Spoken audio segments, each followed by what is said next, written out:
les ergonomes parlent de l'activité de travail. L'activité est une notion complexe.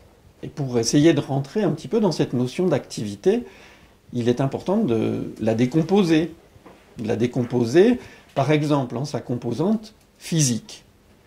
La composante physique qu'on observe quand on observe l'activité de travail, c'est les gestes, les postures, les mouvements, les directions de regard.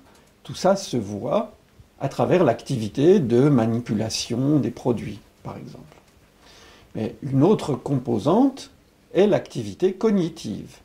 Alors, l'activité cognitive se passe dans la tête des gens, et c'est tout ce qui leur permet de traiter les informations qu'ils collectent. Alors d'abord la perception des informations, la reconnaissance de l'objet qu'on est en train de manipuler, sa forme, sa couleur, ce qui permettra peut-être de le décrire, de voir si c'est un bon produit ou un mauvais produit, et puis ensuite de le manipuler, le conditionner par exemple, et puis de s'assurer qu'on respecte les règles qui nous ont été données, donc on compare avec des règles qui nous ont été expliquées.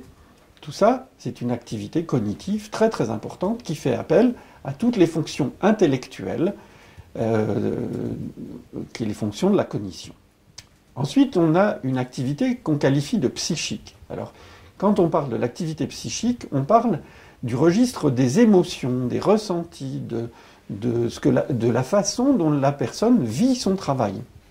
Alors, elle va le vivre de façon épanouissante ou de façon contraignante. Elle va éprouver des émotions positives ou des émotions négatives. Elle va être en colère.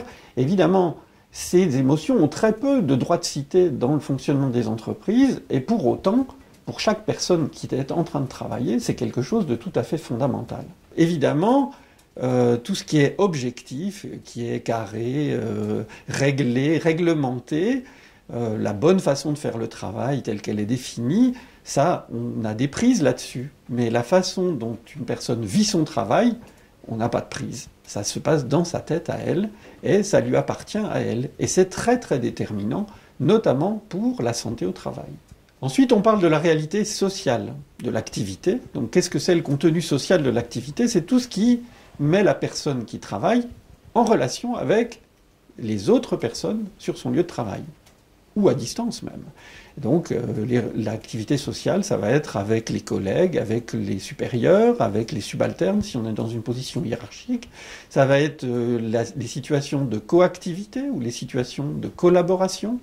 Et ça va être éventuellement la gestion des clients, la gestion des fournisseurs.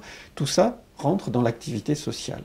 Toute activité comprend les composantes physiques, cognitives, psychiques et sociales.